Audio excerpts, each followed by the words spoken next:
প্রিয় BA six সেমিস্টারের ছাত্রছাত্রীরা, তোমাদের যাদের পলিটিক্যাল সায়েন্সের SEC B2 basic research method এই পেপারটি রয়েছে, তাদের জন্য আজকের এই ভিডিওটি অত্যন্ত গুরুত্বপূর্ণ। কারণ তোমরা অনেকেই রিকোয়েস্ট করেছো, স্যার আমাদের যে ইয়ারের প্রশ্নগুলো রয়েছে প্রিভিয়াস ইয়ারের, যেমন 2023, 22, 21 সমস্ত ইয়ারের প্রশ্নগুলো যদি আলোচনা করে দেন উত্তর সহ, তাহলে খুবই উপকৃত হই।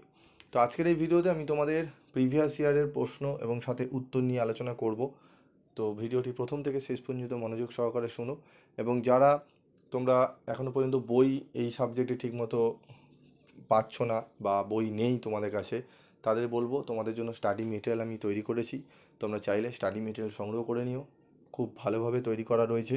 যে প্রশ্নগুলো এখানে দেওয়া রয়েছে যদি ভালো করে পড়ো, তোমরা দেখবে অনেকটাই কিন্তু উপকৃত হবে।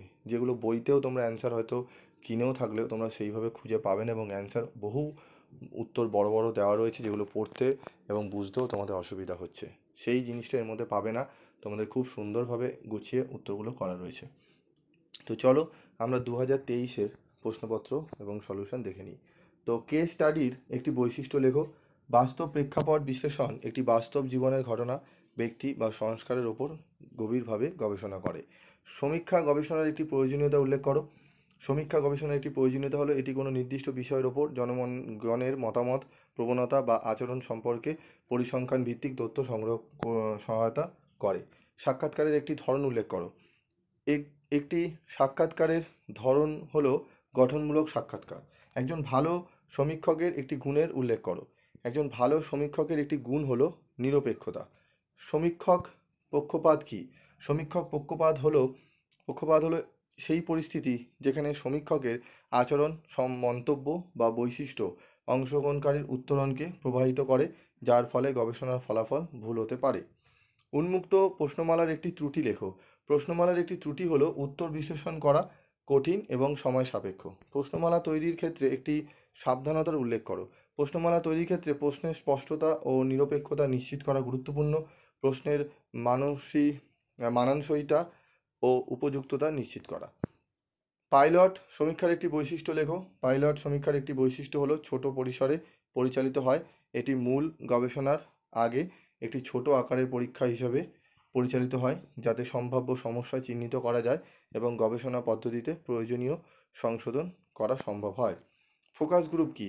ফোকাস গ্রুপ হলো একটি ছোট দলের আলোচনা, যেখানে একজন মডারেটর একটি নির্দিষ্ট বিষয়ে অংশগ্রহণকারীদের মতামত এবং ধারণা জানার জন্য আলোচনা পরিচালনা করেন। পরীক্ষামূলক গবেষণার একটি বৈশিষ্ট্য লেখো। এই গবেষণার একটি স্বাধীন পরিবর্তনশীল নিয়ন্ত্রণ করা হয় এবং তার প্রভাব নির্ভর পরিবর্তনশীলের ওপর পর্যবেক্ষণ করা হয়। সম্মিলিত উপাত্তের একটি উপযোগিতা লেখো। সম্মিলিত উপাত্ত বিভিন্ন উৎস থেকে প্রাপ্ত তথ্যকে একত্রিত করে একটি বিষয়ের আরও সম্পূর্ণ ও নির্ভরযোগ্য চিত্র তৈরি করতে সাহায্য করে। পরীক্ষামূলক গবেষণায় নিয়ন্ত্রণ গোষ্ঠীর একটি কাজ উল্লেখ করো। পরীক্ষামূলক গবেষণায় নিয়ন্ত্রণ গোষ্ঠীর একটি কাজ হলো পরীক্ষার প্রকৃত প্রভাব মূল্যায়ন করা। এটি স্বাধীন পরিবর্তনশীলের প্রভাব ব্যতি রেখে স্বাভাবিক অবস্থার তুলনা প্রদান করে, যা গবেষণার নির্ভুলতা নিশ্চিত করে। বিষয়বস্তু বিশ্লেষণের একটি সীমাবদ্ধতা লেখো। বিষয়বস্তু বিশ্লেষণের একটি সীমাবদ্ধতা হলো এটি প্রায়শই বিষয়বস্তুর অন্তর্নিহিত অর্থ বা প্রেক্ষাপট সম্পূর্ণরূপে উপলব্ধি করতে ব্যর্থ হতে পারে, কারণ এটি মূলত দৃশ্যমান বিষয়গুলির উপর নির্ভর করে। প্রাক পরীক্ষা কী? প্রাক পরীক্ষা হলো কোনো গবেষণা বা পরীক্ষার আগে অংশগ্রহণকারীদের নির্দিষ্ট দক্ষতা, জ্ঞান, আচরণ বা অবস্থার প্রাথমিক মূল্যায়ন। এটি মূল পরীক্ষার ফলাফলের সাথে তুলনা করার জন্য করা হয়, যাতে পরিবর্তন বা উন্নতির মাত্রা নির্ধারণ করা যায়।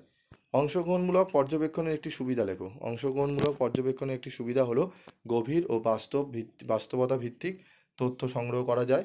গবেষক সরাসরি অংশগ্রহণ করে তথ্য সংগ্রহ করায় গবেষণার নির্ভুলতা ও বিশ্বাসযোগ্যতা বৃদ্ধি পায়। এই 15টি যে প্রশ্ন দিলাম, এই 15টি প্রশ্ন খুব ভালো করে তোমাদের করতে হবে 2023-এর এই প্রশ্নটি।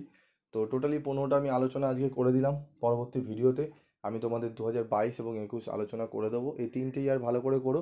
এর সাথে কিছু এক্সট্রা প্রশ্ন আমি দিয়ে দেবো, সেগুলো একটু পড়ে যাও। আশা করি তোমরা মোটামুটি ছোটো প্রশ্নগুলো কমন পেয়ে যাবে এখান থেকে। ঠিক আছে, 100% কমন পাবে না, কোনো দিনই সম্ভব নয়। তবে তোমরা মোটামুটি 15টার মধ্যে তোমরা 10টা থেকে 9টা অনায়াসে লিখে আসতে পারবে। ঠিক আছে, খুব বেশি হলে তোমরা 11টাও পারবে, তবে 4টে থেকে 3টে বা অনেক সময় 5টা একটু এদিক ওদিক ঘুরিয়ে দেয়, তবে 10টা মতো অ্যান্সার তোমরা অনায়াসে করতে পারবে যদি ইয়ারগুলো একটু ভালো করে করে যাও, ঠিক আছে? তো আজকের মতো ভিডিওটি শেষ করছি, দেখা হচ্ছে পরবর্তী ভিডিওতে। তোমাদের এরকম সাজেশন এবং উত্তর আর কোন কোন সাবজেক্টে লাগবে অবশ্যই তোমরা কমেন্ট বক্সে লিখে জানাবে।